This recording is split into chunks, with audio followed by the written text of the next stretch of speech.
एकतर हे आमच्या पक्षातले ओरिजिनल नव्हते, हे दुसऱ्या पक्षातनं आलेले होते. ही वरळी व्यक्तीची होऊ शकत नाही. इथे शिवसेनेची एक सामुदायिक ताकद आहे. मला आमच्या काही लोकांनी आत्मपरीक्षण केलं पाहिजे की त्यांना कोणाला किती महत्त्व द्यायचं. अहो, शरद पवारांच्या किचन कॅबिनेटमधले म्हणून त्यांना समजलं जायचं, ते त्यांचे नाही झाले तर आमच्या पक्षाशी कसे काही एकनिष्ठ राहू शकतात. आमदार सुनील शिंदे आपल्यासोबत आहेत. सर, खरं तर एक तुमचा सहकारी आज एकनाथ शिंदेसोबत गेल्याचं पाहायला मिळालं. एकनाथ शिंदेसोबत आज सचिन अहिर गेल्याचं आपल्याला पाहायला मिळालं.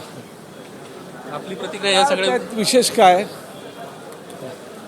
माझ्या दृष्टीने तेवढं काही हे सगळं गंभीर नाही आहे. एक लक्षात ठेवा, स्वतःची ॲडजस्टमेंट करायला हे आपल्या पक्षात आले होते आणि आमच्या पक्षात येऊन स्वतःचं महत्त्व वाढवून समोरच्या बाजूला बार्गेनिंग पॉवर कशी वाढवेल हे त्यांचे प्रयत्न होते. त्याच्यामुळे ते गेले काय राहिले काय. तसं वरळी मतदारसंघाला तसं विशेष काय या बाबतीत काय फरक पडत नाही. जाणारा प्रत्येकजण अशा ॲडजस्टमेंटसाठीच जातोय. मग ओम निंबाळकर असेल, संजय दिना पाटील असतील, ही सगळीच मंडळी. बघा, मी वरळीपुरतं बोलतोय, मला बाकीच्यांशी काय मतलब नाही आहे. वरळीमध्ये एकतर हे आमच्या पक्षातले ओरिजिनल नव्हते, हे दुसऱ्या पक्षातनं आलेले होते.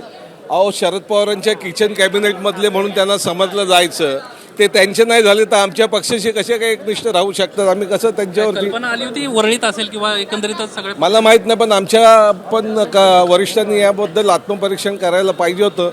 कारण त्यांचे ज्या पद्धतीने चाललं होतं ते माझ्या लक्षात येत होतं, परंतु मी छोटा कार्यकर्ता असल्यामुळे भाष्य करू शकत नव्हतं. कल्पना दिली अजिबात. त्या पद्धतीने सचिन अहिरांच्या हालचाली सुरू आहेत. कुठेतरी लक्ष दिलं पाहिजे किंवा एकंदरीतच आता सगळ्या खासदारांच्या बाबतीत पण हीच गोष्ट अधोरेखित सातत्यानं होती की वेळेत काम करत नाही आहे. वरळीमध्ये एक लक्षात ठेवा, जर कोणी आमचा पक्ष सोडून गेलेला असेल तर आम्हाला विशेष वरळीमध्ये पक्ष म्हणून त्या बाबतीत विशेष काही वाटत नाही. पक्ष म्हणून आमचं काही नुकसान झालं असं वाटत नाही. कारण याच वरळीमध्ये मी 18 वर्ष शाखाप्रमुख होतो. याच वरळीमध्ये मी 5 वर्ष नगरसेवक होतो. याच वरळीमध्ये मी 2014ला याच सचिन अहिरांचा पराभव करून निवडून आलेला होतो. आणि याच वरळीमध्ये मी माननीय आदित्य साहेबांच्या बरोबर त्यांचा सहकारी म्हणून त्यांच्या दोन्ही निवडणुकांमध्ये मी कार्यरत होतो. त्याच्यामुळे वरळी ही शिवसेनेची आहे. ही वरळी व्यक्तीची होऊ शकत नाही. इथे शिवसेनेची एक सामुदायिक ताकद आहे.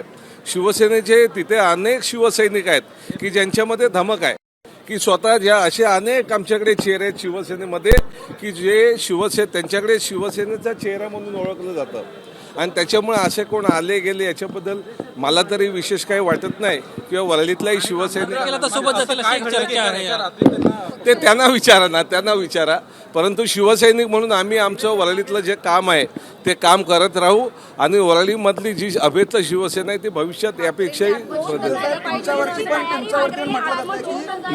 मी काय म्हटलं, आमच्या लोकांनी आत्मचिंतन केलं पाहिजे. माझ्या पक्षप्रमुखांबद्दल खूप आदर आहे, मी असं बोलणारच नाही त्यांच्याबद्दल. मला आमच्या काही लोकांनी आत्मपरीक्षण केलं पाहिजे की त्यांना कोणाला किती महत्त्व द्यायचं.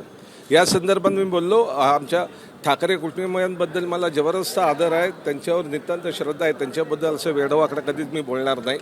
परंतु एक लक्षात ठेवा, ज्या पद्धतीने मीडिया चाललेला आहे, हे सगळे मीडियाच्या माध्यमातून मोठे झालेली माणसं आहेत. त्याच्यामुळे जे काय ग्राउंड लेवलला जे लागते तिथला शिवसैनिक स्थिर आहे, तिथला शिवसैनिक सक्षम आहे. हिंदी में जानना चाहेंगे, सचिन अहिर छोड़ के गए हैं वर्ली कॉन्स्टिट्यूएंसी से, क्या कहना चाहेंगे सर? हिंदी मध्ये येणारी कुठलीही निवडणूक असो तिथे शिवसेना उद्धव साहेबांच्या नेतृत्वाखाली यशस्वी झाली आणि भविष्यात यशस्वी होईल. सचिन अहिर छोड़ के गए हैं पार्टी, आप भी वर्ली से हैं, वो भी वर्ली से, क्या कहना चाहेंगे? अरे, मैंने पहले ही कहा कि कोई जाने से वर्ली का कोई नुकसान होने वाला, ना वर्ली की जनता का नुकसान होने वाला है, ना वर्ली के शिवसेना का नुकसान होने वाला है. क्योंकि हम लोग सब, आज मेरे जैसा कार्यकर्ता 18 साल शाखा प्रमुख हो, मेरे साथ 18 साल 20-20 साल जो शाखा प्रमुख बन सकते थे, ऐसे कई लोग हमारे वहाँ, सैकड़ों लोग हमारे कार्यकर्ता वहाँ बैठे. आज वहाँ जो बैठे हुए कार्यकर्ता उसमें से बहुत सारे लोग नगर सेवक भी बन सकते थे, लेकिन किसी को एक कोई चांस मिलता है तो नगर सेवक बनने के लायक काफ़ी लोग हैं हमारे पास, शाखा प्रमुख बनने के लायक लोग हैं, आमदार बनने के भी लायक काफ़ी लोग हैं. लेकिन जब हमारा मातृश्री से कोई आदेश आता है तो उस आदेश को मान के काम करना ये हमारा काम है. इसलिए हमें इस बात से कोई फ़र्क नहीं पड़ रहा है कि कोई गया कोई आया. शिवसैनिक है वो अपना जो जनता का काम है वो हमेशा करते आ रहा है और आगे करते रहेगा. आपने कहा महत्व देना किसको चाहिए किसको नहीं देना चाहिए, आपने बात उठाई सचिन अहिर ठीक है, जो देखो उनको जो महत्व देते थे वो लोगों ने वो सोचना चाहिए। मैं यही की कहूँगा, मैं पूरे राज्य के बारे में नहीं कहूँगा या पूरे जिला के बारे में नहीं कहूँगा, लेकिन मुंबई वर्ली में बोलने का हक है मुझे, क्योंकि मैंने 18 साल शाखा प्रमुख करके काम किया है। मैं 5 साल नगर सेवक रहा हूँ, मैं वहाँ विधानसभा का आमदार रह चुका हूँ, जिसने उनको ही हराया था, ध्यान में रखो।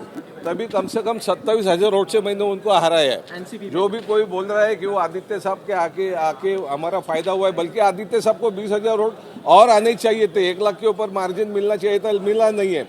तभी भी राष्ट्रवादी के उम्मीदवार थे, उनको 22,000 वोट मिले।